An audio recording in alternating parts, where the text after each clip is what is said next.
Muito boa tarde, tudo bem com vocês? Estão bem de domingo? Melhor agora, porque nada melhor do que nos encontrarmos com Jesus.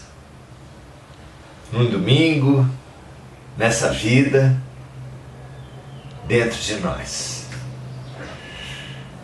Muito bom estarmos aqui, ao vivo ou na gravação, no Facebook ou no YouTube.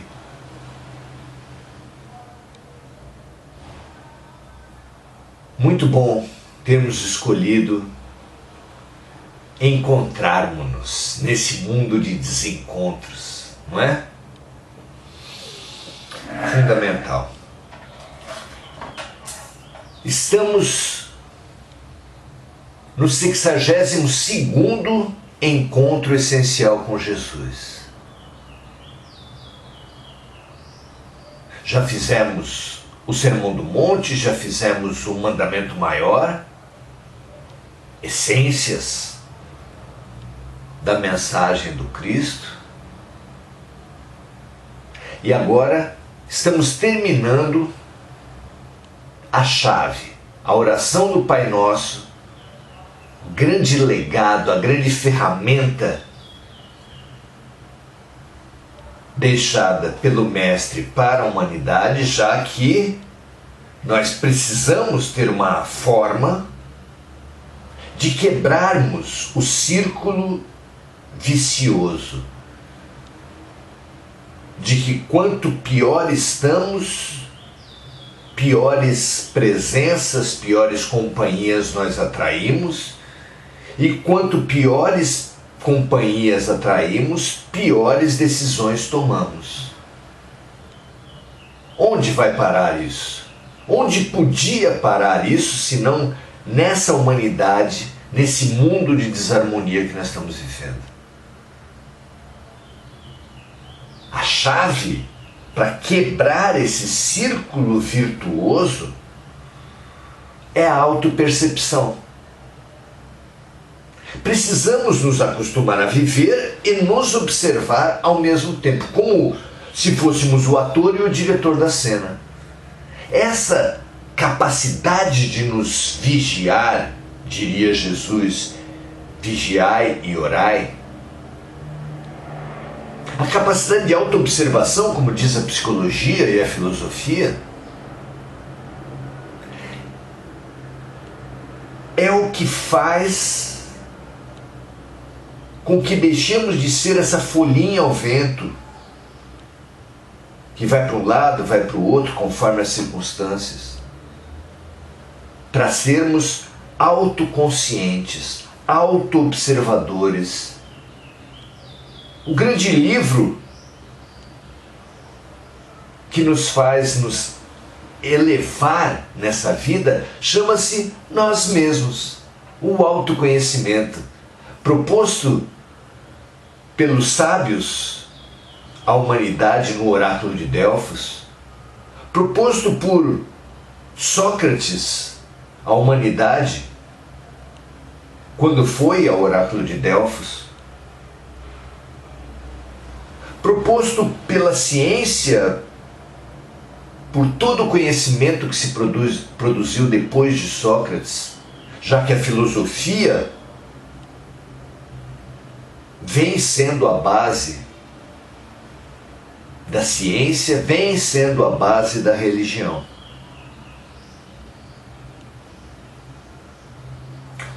Autoobservação, autoconhecimento. Esse é o grande caminho da evolução humana.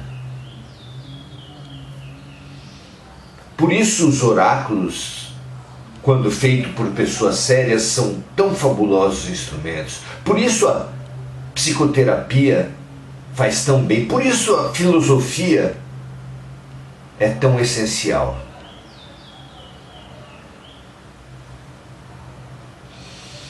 Hoje, parte final do Pai Nosso, enfrentaremos a grande questão, a questão que mais angustia a todos nós especialmente nesses tempos de transição planetária, nos quais, conforme foi anunciado por Jesus, teríamos pestes, que nós vivemos como pandemia, rumores de guerra, que nós vivemos como terrorismo, guerras, falsos cristos e falsos profetas, que é essa multidão de estelionatários espirituais,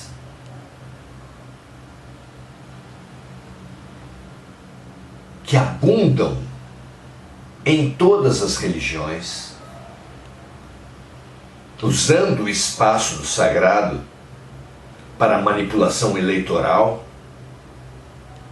para manipulação financeira, para manipulação sexual.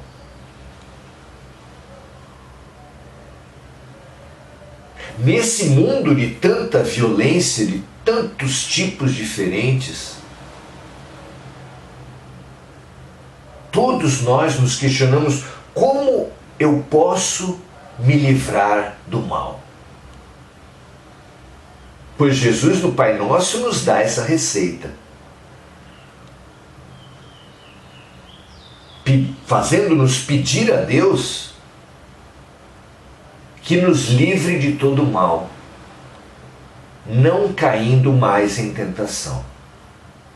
Mas qual é a grande tentação que nos leva ao mal?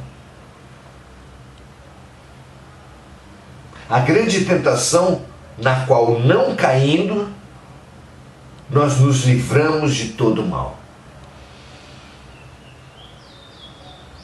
A grande tentação, meus amigos, é acreditar no mal. O mal é uma das mais antigas, mais cômodas, mais persistentes crenças da humanidade. Pergunte às pessoas à sua volta: o mal existe? A resposta será quase sempre ou sempre sim, claro, óbvio. O mal existe, está por toda parte.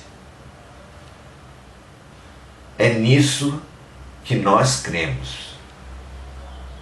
E por que cremos no mal? A crença no mal é muito cômoda para nós. Ou você nunca viu um agressor doméstico dar a desculpa que ele jamais faria o que fez, que foi o álcool?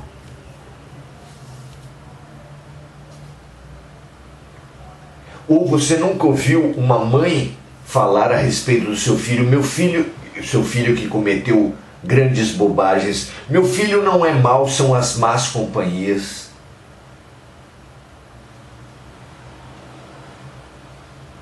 Mesmo no campo da religiosidade, da espiritualidade, tão antiga é a crença nos demônios,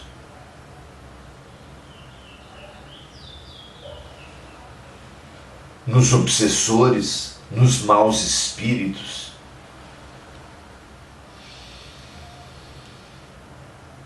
É muito cômodo. A crença no mal nos preserva como bons,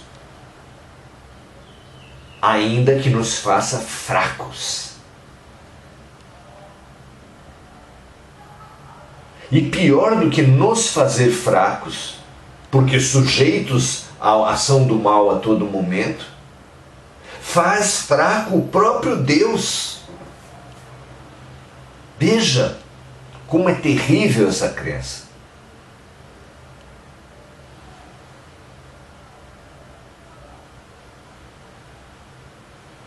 Como é possível, de verdade, não de boca, de verdade, na prática, crer num Deus todo-poderoso, perfeitamente bom, perfeitamente justo e ao mesmo tempo crer no mal.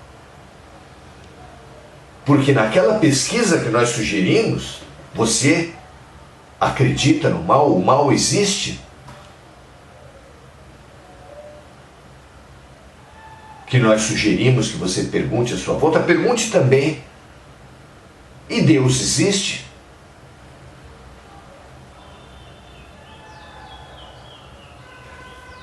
Eu suponho que você obterá mais respostas positivas para crença no mal do que para crença em Deus. Mesmo assim, a ampla maioria dos pesquisados certamente dirá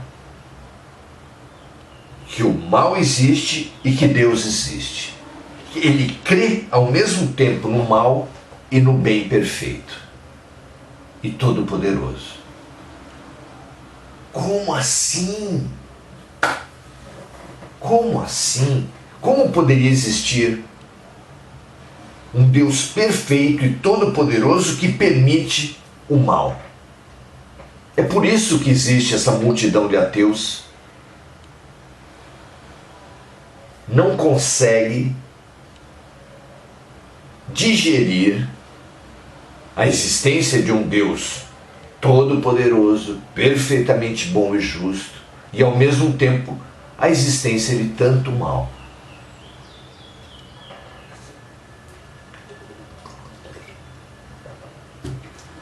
Como disse Kardec, a fé que não enfrenta a razão é fraca. E nós precisamos enfrentar a razão.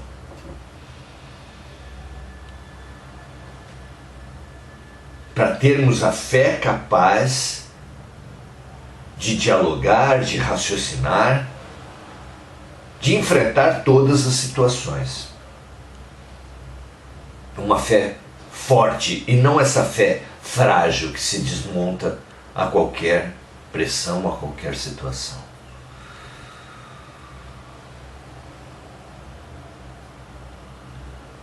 Em primeiro lugar, para vencermos o mal, para nos livrarmos de todo o mal, precisamos perceber que ele é uma crença. Em segundo lugar, que é uma crença cômoda. Em terceiro lugar, que é uma crença ilógica.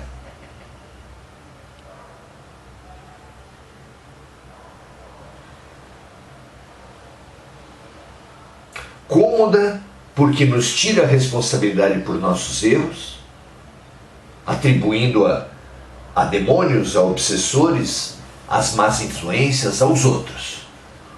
Jean-Paul Sartre ironizava falando: o inferno são os outros. E ilógica porque é impossível haver um Deus perfeitamente bom, perfeitamente justo,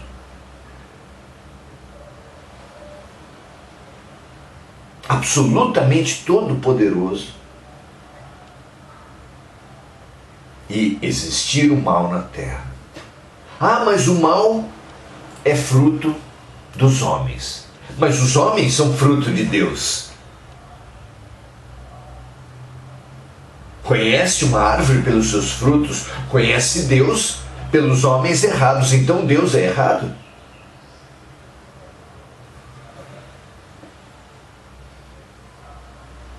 Robusteçamos, fortaleçamos nossa fé com o questionamento e com a razão.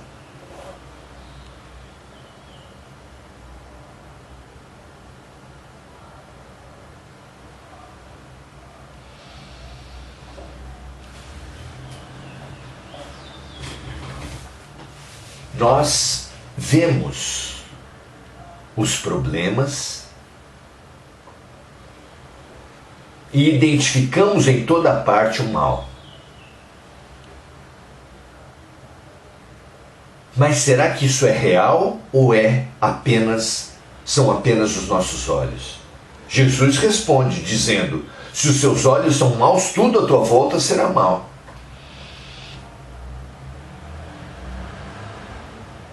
O mal não existe. São inúmeras as situações práticas que dizem para nós, que gritam para nós, o mal não existe.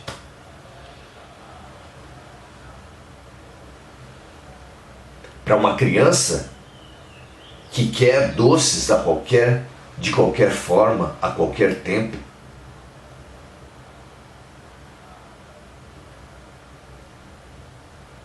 é muito difícil enfrentar um pai, uma mãe que não leva todos os doces do supermercado. Por isso eles fazem uma algazarra, se jogam no chão, gritam. São os tiranos do supermercado. É muito difícil para uma criança entender como seu pai e a sua mãe podem levá-lo para levar uma agulhada no braço, nas nádegas. Como meu pai pode fazer isso? Minha mãe? Eles são o mal. Sempre que a mente imatura se depara com uma força contrária aos seus desejos, essa mente imatura rotula como mal. A nossa concepção de mal vem da nossa imaturidade, além do comodismo. A nossa falta de profundidade. Se expandíssemos nossos olhares no tempo, por exemplo, perceberíamos que o mal não existe. Se expandíssemos nosso olhar em profundidade, perceberíamos que o mal não existe. Que aquilo que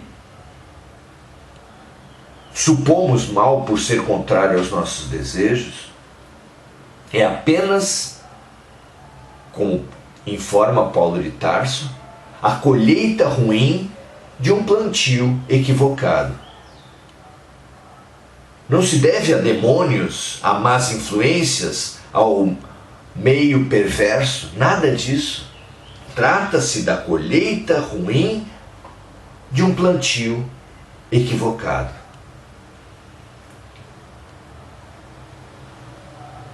Se tornar responsáveis, nos tornarmos maduros, é assumirmos as consequências dos nossos atos.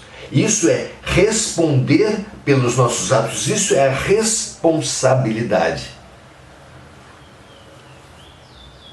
E para isso é fundamental entendermos a lei de causa e efeito. Que uma criança que nasce com problemas congênitos, para uns, prova da inexistência de Deus. Que uma criança que é abusada sexualmente na primeira infância, a prova da inexistência de Deus. Que uma pessoa boa que sofre situações terríveis, que é a prova da inexistência de Deus.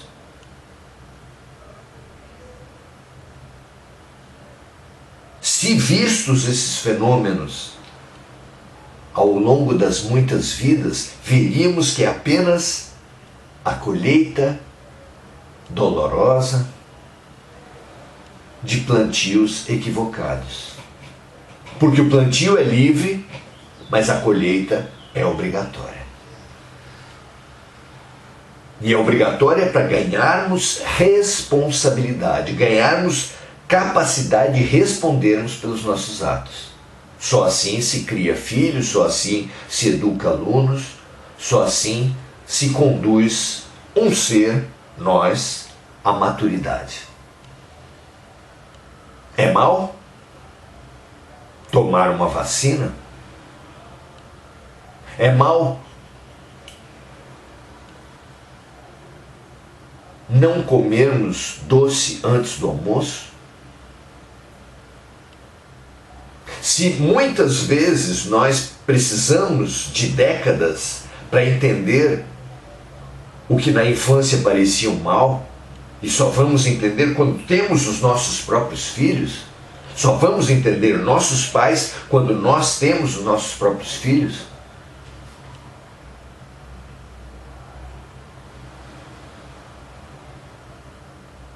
muito mais terá com Deus, que abrange a totalidade das nossas vidas, não apenas uma existência.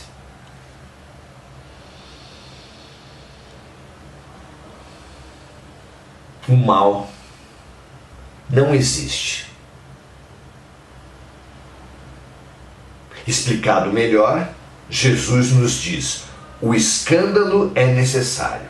Troquemos a palavra escândalo por o aparente mal. O aparente mal é necessário. Ou seja, se é necessário, não é mal. O aparente mal da agulhada, do remédio, da agulhada da vacina, não é um mal de verdade. Ele é necessário, e se é necessário, não é mal. A lição difícil, o remédio amargo, a cirurgia, a contrariedade para a alma, para o ser irresponsável, é necessário, é urgente para a vida contrariar o ególatra, o egocêntrico, aquele que só pensa nos seus interesses. Ele precisa de limites. Ele precisa entender que o seu direito termina onde começa o direito do outro. E isso para ele será o mal, a dor, o absurdo, o caos. Mas não é de verdade, é apenas Deus Pai ensinando, Deus Mãe ensinando. O escândalo é necessário. Um estuprador não pode estuprar qualquer pessoa, um abusador, um assassino não pode matar qualquer pessoa. Não cai uma folha de uma árvore que não seja pela vontade de Deus. Na prática, mecanicamente, todos nós, tudo que nós falamos, fazemos, pensamos e sentimos compõe à nossa volta um campo eletromagnético, que os antigos chamavam de aura, que a física quântica atualmente chama de campo. E esse campo, quando desarmônico, atrai outros campos de outras pessoas, tão desarmônicos quanto o nosso, para do choque das duas harmonias produzir harmonia. Como o acúmulo de eletricidade positiva atrai a negativa e o acúmulo de massa quente atrai a massa fria de ar.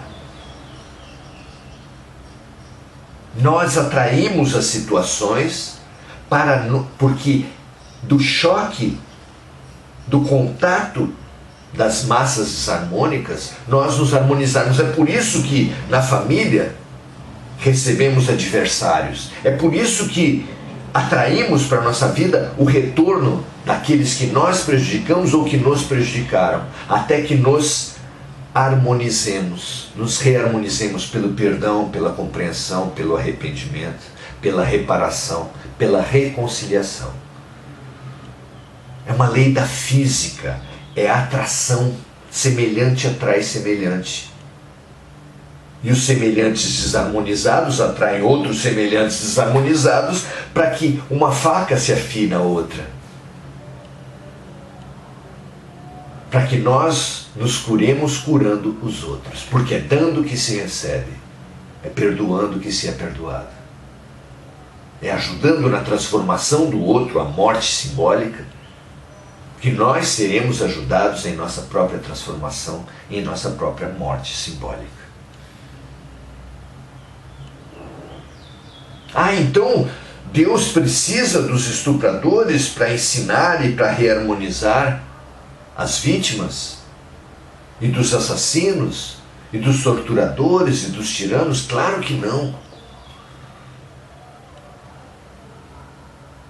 O choque, o impacto, o aparente mal é necessário, mas ai daquele por meio do qual ele vier. É o ensinamento de Jesus. Complexo? Pense na prática. Hiroshima e Nagasaki. Aquelas populações precisavam passar por grandes desencarnes coletivos. Se não precisassem passar, a bomba simplesmente não estourava. Quantos tiros não saem dos revólveres?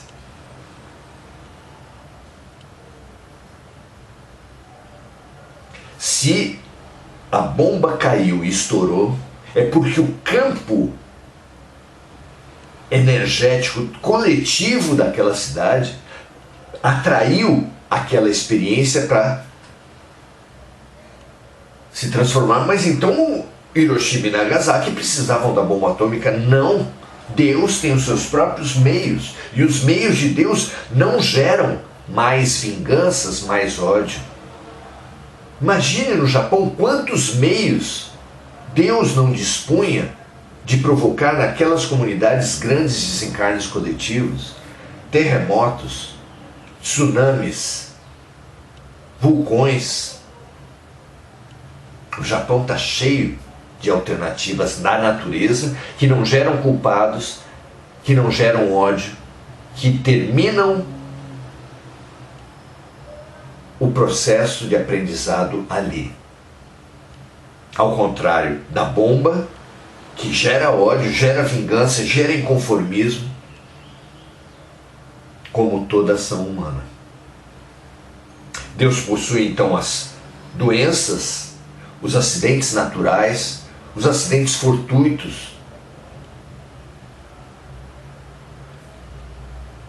entre outras forças, entre outras ferramentas, as quais, quando acionadas, não geram karma, não geram responsabilidade, não geram ódio.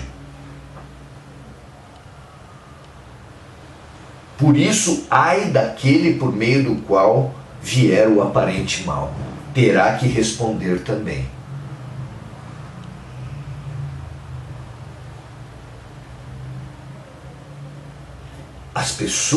Há pessoas que querem fazer o mal. Há estupradores, há assassinos. Mas eles não podem fazer os seus planos para qualquer pessoa. Só podem fazer para aquelas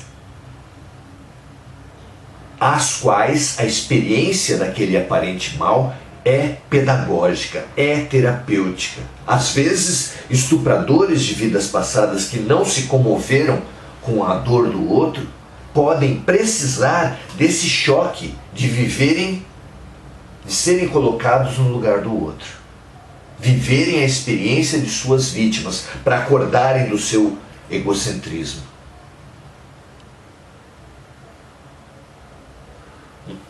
É uma doença, é uma cura, é um tratamento impactante, mas é um tratamento. É uma escola, é um hospital. Tudo é terapêutico e tudo é pedagógico na escola e no hospital de Deus. Ou seja, o mal não existe. E assim, conscientes da inexistência do mal, é que nós, claro, nos livraremos de todo o mal, porque a crença não estará mais em nós. Os nossos olhos não serão mais maus e, portanto, não veremos mais o mal por toda parte. Quem vê escuridão em tudo, podia trocar seus óculos escuros. É isso que Jesus nos propõe, é isso que nós trazemos a todos nós hoje. Tiremos nossos óculos escuros, curemos nossos olhos maus, e tudo à nossa volta que parecia mal, se revela uma ação terapêutica e didática perfeitas de Deus.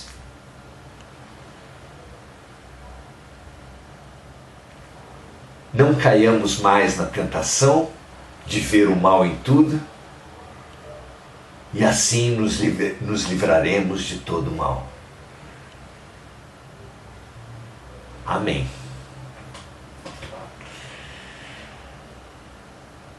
Que toda a humanidade receba esse convite. Que todas as pessoas, os nossos amigos, que nós compartilhemos, que nós espalhemos essa ferramenta de libertação do mal, da crença do mal, pela verdade, do bem, onipotente, onipresente, onisciente, que é Deus.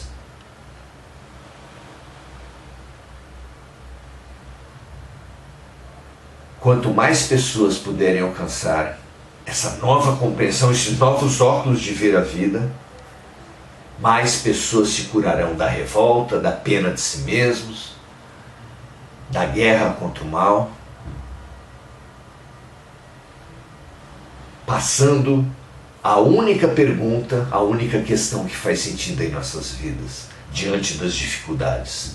O que Deus está querendo me ensinar com isso? Do que Deus está querendo me curar com isso? Que essa nova atitude, essa libertação de todo o mal, alcance todas as almas maduras da terra. Imaginemos a terra escura de uma humanidade com crenças escuras, com óculos escuros, com olhos escuros, limpando-se, liberando-se, desintoxicando-se e clareando, fazendo brilhar a sua luz, tendo finalmente olhos de ver e ouvidos de ouvir para o funcionamento belo, limpo, poderoso de Deus na terra. Graças a Deus, minha amiga, meu amigo, espalhe. Nós precisamos demais, finalmente, ter olhos de ver e ouvidos de ouvir. Saudemo-nos então e vejamos se alguém traz alguma questão nesse sentido, para que possamos aprender juntos, uns com os outros. Gugu Souza, Deus é amor que nos dá forças para levantarmos todos os dias, para continuarmos a perseverar. A sua luz transforma o medo em coragem, incertezas em confiança. Cada dia nos oferece o poder da renovação. Muito legal, Gugu. É isso, um grande remédio que você nos traz a todos. Muito obrigado. Mari Pereira, muito boa noite. Marco Aurélio Trindade diz assim: o mal é o portal de cura para o bem. O aparente mal, porque o mal verdadeiro não existe, é um portal de cura para o bem, portanto não pode ser o mal. O mal que é portal de cura para o bem não pode ser um mal verdadeiro, é só uma crença no mal, não é mesmo, Marco? Muito obrigado também, fantástico o seu raciocínio.